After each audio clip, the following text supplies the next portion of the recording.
Yes, it's another beautiful time to have me on your screen today. This is Michael and the guest, The Touch with Michael and the guest. Thank you always for liking our video. Thank you for subscribing to our channel. And I want you to do more all the time, always, all the time. So call your friends. It is another time to have Michael and a special guest here today. So with me in the studio today, I have Mr. Olamilekan Daniel. Thank you, sir. You look so sweet today. Yeah. So thank you for coming on my show today. So there's a lot of people that have come to this show, talk on topics. Oh, that's great. So, but we are glad to have you. Even with your busy schedule, you still have the time to come. Thank you for having me. Thank you very much. So today we have a particular topic we are going to discuss about. Is a very vital topic going on in our society, especially within something that deal with our future. Something that deal with the future. So we had a topic that states that shaping the future, how educators foster great generation. That's beautiful. So I think you even portrayed what we are trying to do here today. Yeah, thank you. So, and we I've read a lot about your profile. I check your status very well. So I know you have this passion. So passion, I have a passion educator. Be like, wow. So we still have people like this in our society. So upon the whole work profession, why do you choose to be an educator? All right, that's a beautiful question. For me, I think that's a question of purpose. It's a question of, do you really understand your calling? All right, I would say teaching for me is a divine calling. It's a divine assignment. I started teaching when I left secondary school many years ago. Wow. And it was in the process that I discovered that I have this special likeness for children. I love to be around them. I love to impart them. I love to ensure that they get better. I love to see them get better. I love to see them become who God wants them to become. And so because of that, because of the passion that I have for them, I decided that I was going to stay in the teaching profession, to impart knowledge into the children, to see them become, who God wants them to become.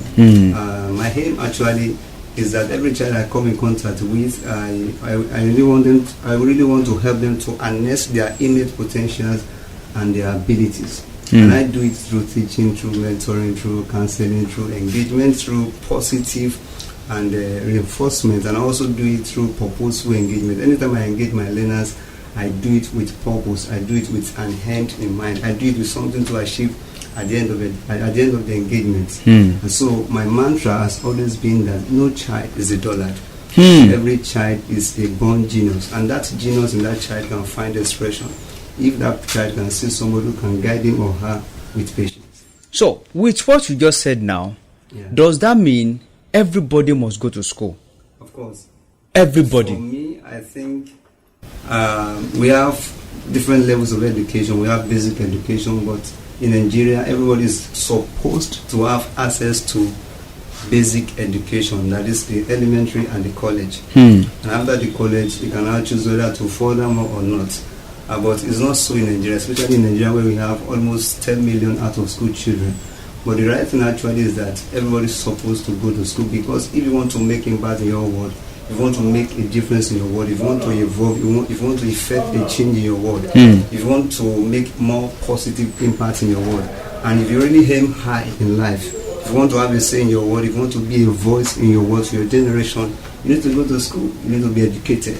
It's very important. You need to keep reading, keep learning, keep evolving, keep developing yourself, keep building capacity, and keep building competence. It's very important. So I discovered something in the Western world. I believe when their child is growing, I don't know the way we structure education in Nigeria, but I discovered in the Western world, when a child begins to grow at the age of 3, 4, 5, they discover if this child will be able to go to school, or they discover maybe this guy has a particular potential, they immediately take him or her to the right channel. So that's why I'm asking you the other time, is it possible, is it a must for everybody to go to school? Then first, probably we need to define the concept of school. What is school?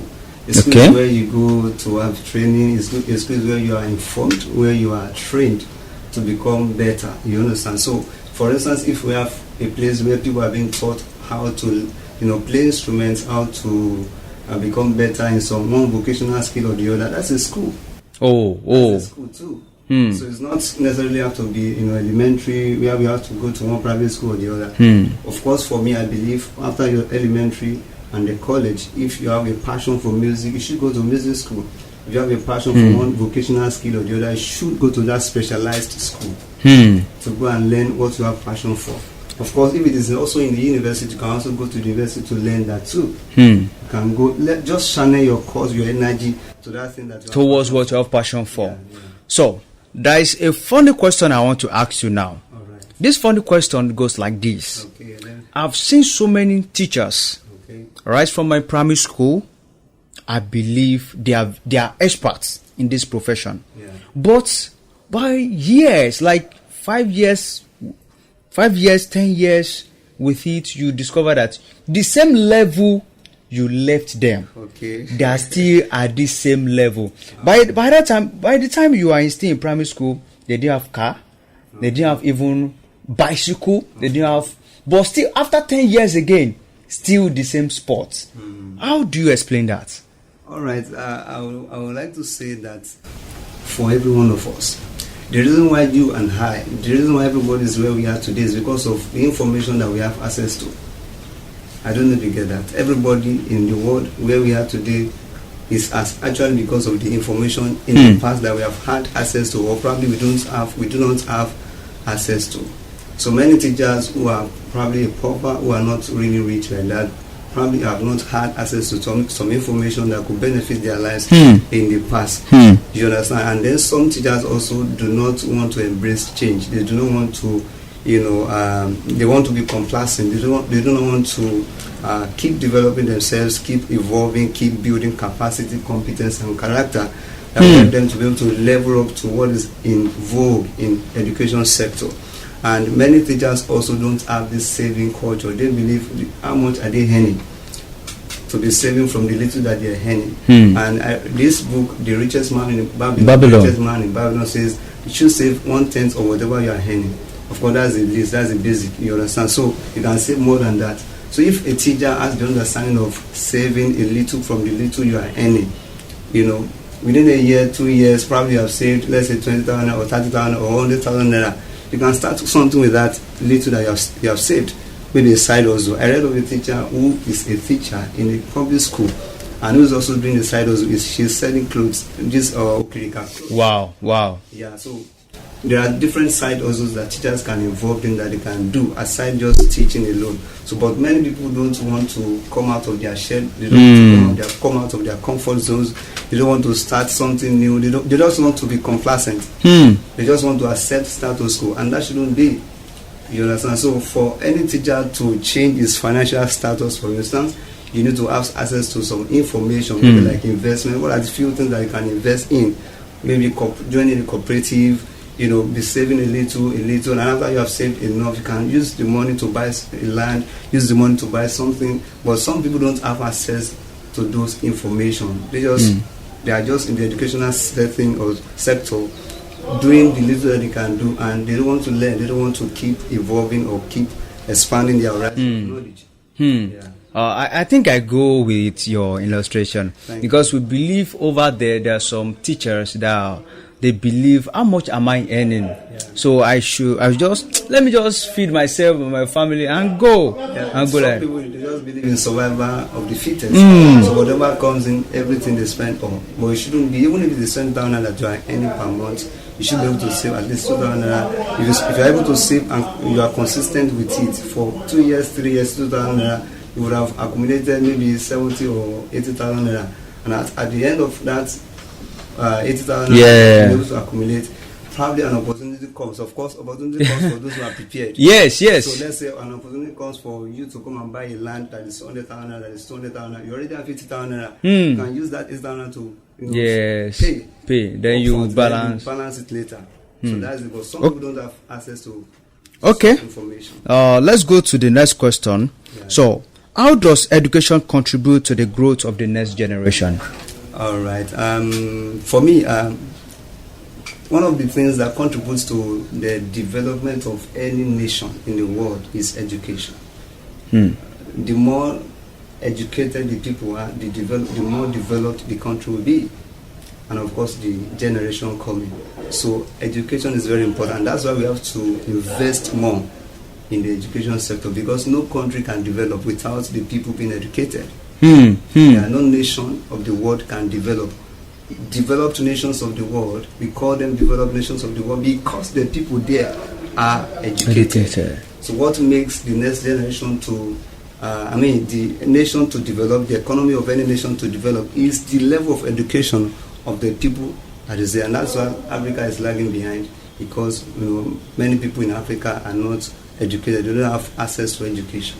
You understand? So the next generation, this generation has to invest more in education for the next generation, because education will be what will determine how far those who are coming, in the next generation will grow. How far a person will go in life will be determined by how much of education he has. But of course, education is not just about certificates. Okay. So because some people think it's just to accumulate certificates. Of course, those ones are very good. Having certificate is beautiful, is good, but much more than certificates. You must keep building yourself, keep building capacity, reading, keep reading, keep developing your potential, honing your skills, keep getting better. Build your competence such that you become a better person in life, so that you'll be able to command respect anywhere you find yourself. You'll be able to have a voice, have a say anywhere you find yourself. You can't command respect if you don't have some level of education. You can't have a say in some corporations, in some organizations, if you don't have some level of education. So education gives you leverage, it gives you access to some opportunities. Education gives you an edge, an advantage in life. Okay, let me ship in a particular question from what you just said now about certificates. All right. We discover in our worldview right now, there are many students in school whereby they will tell you, if I didn't go to class, if I didn't go to school, I obtain my certificate. Sure. Like you will see a student that don't even see any of his lecturer, talk less of entering into a particular class. But during exam period, you will see the students come out with flying color. Then you will see those people who really work hard. They go to class, they do assignments, and everything. At the end of the day, maybe they just try their best. They come maybe second class, third class. Then you see those who are not even involving in any school activities with first class. How do we differentiate? And our parents, they'll be like, wow, my son, my daughter is doing well. Okay. For me, I wouldn't subscribe to the students absconding from class, not going to class, not attending class. It isn't good. It's not just about being in the class alone. What about the experience being shared? What about the lessons being shared by your lecturer? But this is what our view. When you go to a particular company, you say, we need those who come with first class. It's actually true, but it's not just all about the certificate alone. What is here is what is most important. Some people have first class certificates, but nothing's there. It is what is there that is most important. Some people, that first class certificate that they have, they lured for it or something. They lobbied for it. I don't know if you understand that. Yeah. But it is what is here. It is your competence, your capacity, your character that determines how educated you are. It's not just the certificate. What determines how educated you are is your competence, your character, your capacity. So for me, don't abscond yourself from attending class. No, it shouldn't be, because there are some lessons, life lessons that your lecturer will share with the students. That if you are not there, you may not learn those life lessons. Of course, if you are not in the class, you can still pass the examination, but be in the class, learn the life lessons. It's not just about exam. It's not. No. Education is not just about passing exam. It's beyond passing exam. You understand? I used to tell my learners in class that it's not just about exam. No, it's not just about you coming to school, write mathematics, write English, write basic science, and after the end of the time, you write exam. No. We are imparting life here. We are, ensuring that you build life skills, soft skills, social and emotional learning, things that will benefit your life in the future. Because it's not just certificate that will make you to be fit in that organization in the future. What about the skills that you have learned while you're in school? So this question, someone asked me this question 2 weeks ago. Okay. Well, I decided to ask you today. Okay. So the question goes thus: these companies, we have many companies that they need workers. Okay. So they ask you to bring your credentials, everything. Yeah. How do they get the real facts about the results you submit to that company? The real fact about your result, actually. Yes. That, for me, you may not be able to totally determine whether the result is genuine or not. It is what the person is able to deliver. I don't know if you understand that. The certificate that you have tendered to me is first class, right? Yes. Which is commendable, which is good. But until I see what you're able to deliver with that first class that you have, I wouldn't believe that that certificate is yours. So what you deliver is what determines whether you have the capacity or the competence to handle that position. You understand that? So certificate is good, but much more than certificate, learn beyond certificate. Learn beyond certificate. Develop your skills. Have personal time for reading. I read a post yesterday about a student who came to a lecturer on social media. He came to a lecturer and he said, "Sir, I've read so many books and I couldn't even remember anything that I've read in all of the books I've read. And of course, I know you too, sir. You've read so many books and you can't actually remember all that you have read in many of those books that you have read." And the lecturer said, "Okay, that's a good question. I'm going to answer you." Now, he called him and I said, "Come." So he gave him a clay pot that is punctured. You understand? And he asked him to go to the river to fetch water with the clay pot. So when he got to, before he went there, he said, "Sir, I can't use this to fetch water. Punctured inside the clay pot." And he was like, "Just go." And he went. He obeyed the professor, and he went. He fetched the water the first time. The water leaked.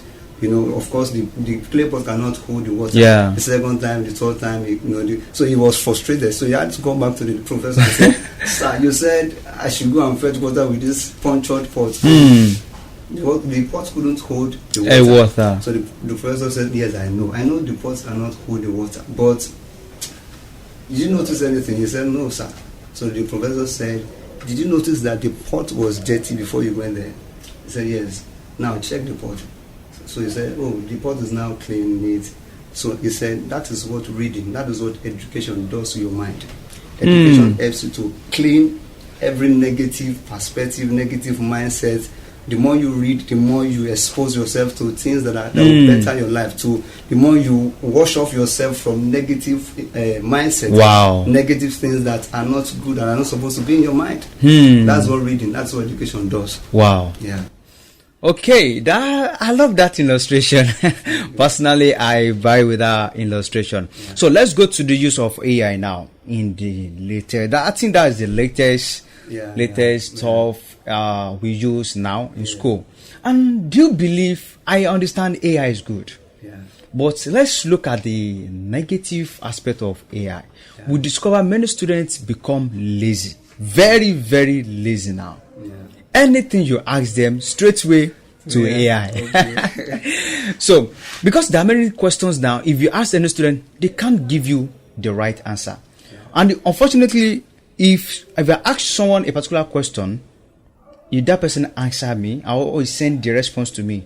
I personally will know that this response is from AI, because there's a usage of words. Yeah. There's a usage of AI words. You'll be like, formal. You'll be like, from you, no. So how do you think our youth, our students, can manage this situation? Anyway, AI is a blessing. Yes. It's not a cause. And yes. It's a threat. You understand? So we must embrace it. As teachers too, we must be proactive in thinking to embrace the use of artificial intelligence, because the time is coming that it will be those who are technologically inclined, those who know how to use AI, that will be able to teach children in class. Or maybe tomorrow we will not have physical classes again, probably digital or online.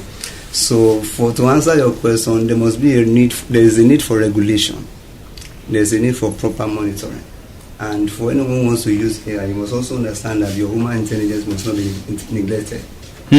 Yes, your human intelligence is so key, is so important. Anytime I use AI too, but I try to edit it to my own tone because I know you are reading my content. And you know my own style of writing. Yeah. You know the way I talk. You know the way I, put up my write-up. So I will structure it in that way. You will not. If I write anything with AI, you will hardly know whether it is AI or not. Because I will structure it in the way that it will reflect my style of writing. Yeah. I don't know if you understand. Yeah, I understand what you're saying. Anytime you are using AI, you must also use your human intelligence. Don't just, copy it. Don't just copy it verbatim and put it out there. No. I always know anybody who uses AI. I always know too. But if I use AI, it will be very difficult for you to know whether I use AI or not. Because I will structure it in my own, way of style of writing, the way I think, the way I, put up my things. That's why I do my own thing. So anybody who uses AI, especially for our parents, they must try to monitor the kids. They must also ensure that we keep telling them that even though the AI is good, but you must also not forget or neglect your own human intelligence. After you have gotten the information from the AI, read it through, edit it, put new things there, make it your own it. Yes, Let me use that word, own it, own that content. Yes. Such that you can be able to defend it anywhere. You can be able to speak to that content anywhere. I don't know if you understand. Yeah, I understand. It's not just that you copy it from the AI, you just post it like that. Pour it like that. And if anybody should ask you, you wrote something about something, what is it about? You can't tell. No, you should be able to own it. Then when you want to own it like that, there are some words that AI use that you are not used to. That is the problem. Person. So you remove those words. I know you. You are not used to. You are not used to this. Words that I know you are used to. So there are words that you are not used to. You remove them and put your own. That you are used to. So people that are reading your content will know this person is that is good. Yeah. So we have to balance what we are doing. There must be a regulation. Yeah. So let's shift a little bit to abuse between teacher and student. We have heard a lot of stories. We have read a lot of posts on social media everywhere. So we have whereby now we discover SS2, SS1, JSS2, JSS3 students. There's even a particular post 2 days ago. There are some students that are doing a courtesy sign in school. Secondary students are doing courtesy sign. Even they invite the governor to attend to that student. But now let's talk about how some teachers misused or abused female students in school. For me, whether teachers or lecturers, under no circumstance should any teacher abuse a student. For every teacher, for every lecturer, our students, our learners, they have some level of confidence and trust in us. And we must not disappoint them. You understand? So we shouldn't take the advantage of the trust that they have in us. Because our learners, our students, they believe that whatever we say is the right thing. I don't know if you understand that. So that's why children will go home and say, my teacher said this is the way I should do it. And the parents say, I said you should do it this way. No, my uncle said this is the right thing. Because they believe their teacher. Whatever their teacher says is what they believe. And we shouldn't take advantage of their trust in us and abuse it. No. And of course, we should always remember that there is a God. Even if nobody is looking at us, even if nobody is watching us, even if nobody is monitoring us, there's a God who is watching everybody. That sees everything. Is going to judge everybody. So, but for me, it happens. True, but under no circumstance should any teacher or lecturer abuse any learner or take advantage of the trust that they have put in them, to abuse them or to molest them. No, it shouldn't be. Okay. It shouldn't be. I trust our teachers are doing fine. They are trying. They are trying. True. Because this work is not easy. To teach, it's not easy. We have a lot of students that will be like, different kind of students in class, different view, different perspective of students. You be like, we have some students that are fast learner, we have those who are slow learner, and a teacher have to balance it. Know how how to put everything in place. So before you go today, what is the advice? What are the advice you can give out to teachers, how to be effective, how to upgrade themselves, and how to come to our own level to this generation? How? Okay. For me, I'm going to advise my colleagues, because we are colleagues. You understand? We are co-educators. My advice to everybody who is a teacher will be to keep evolving, keep learning, keep upgrading yourself, keep reading, keep honing your skills, keep developing yourself, keep building competence, capacity, and character. Don't be complacent. Don't be rigid. Don't be satisfied with status quo. No, don't be satisfied with the little you are earning now. You can do more. You can go beyond your course level, and you must keep enrolling for courses, professional courses that will help to build your capacity. And of course, if there is a need for you to get more certifications, why not go for it? Go for it. Those things will give you leverage, edge, and advantage in life. You understand? So for teachers, we should keep upgrading ourselves, keep adapting to new trends in education. I think I need to talk about the different skills that teachers need to have. Okay. One of it is technological skill, like I've said before. One of it is adaptation skill, being able to adapt to new trends in education, being able to embrace new technology. Don't be rigid such that, no, AI, no, I can't use AI, AI is evil. No. You have to be able to be proactive in thinking and embrace new technology in education. And one of the skills, again, that teachers need to have is communication skill. A teacher must be able to communicate effectively to the learners. Listening skill is also one. Parental skill is another one. Then emotional intelligence skill is very important. That skill is very important because we relate with kids, we relate with people, human beings, basically.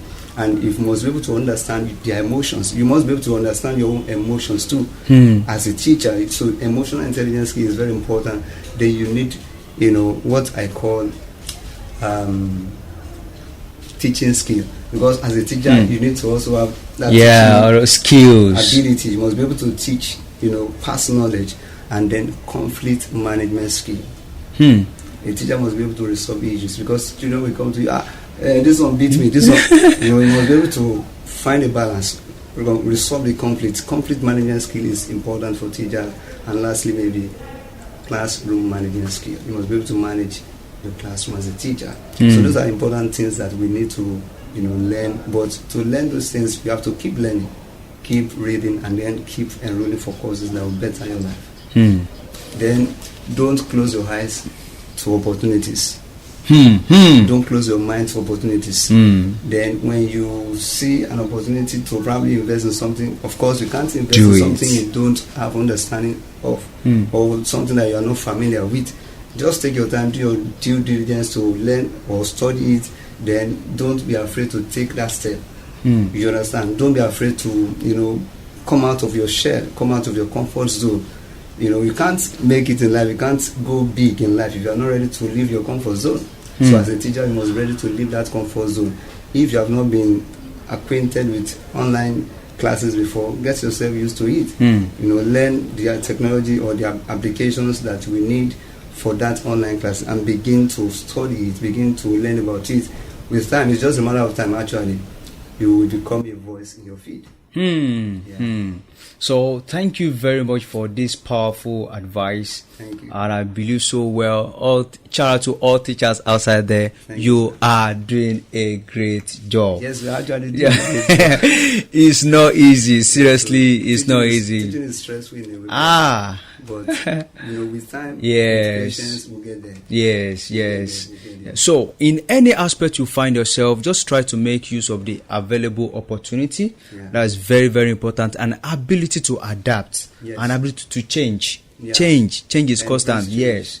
Try to see the way we are doing things in 1950, 1940, 2010, even last year is actually different from what we are seeing in 2025. And I'm telling you, the next 5 to 10 years, things will be very, very changed again. And you have another styles of children. It'll be like, I discovered that these children we are having now, they are very, very smart. Very, very. Very, very smart. Very, very, very smart. Any little thing they will question you. Yes. So be ready to answer many questions as a teacher. And that's why you have to be versatile. Yes. As a teacher, you read outside your... Yes, read your outside what you... organization. Yes. Yeah. You will see some student will be asking you some questions. You'll be like, where do you get this question Yeah, you're right. from? So it's very, very important you will try to advance yourself.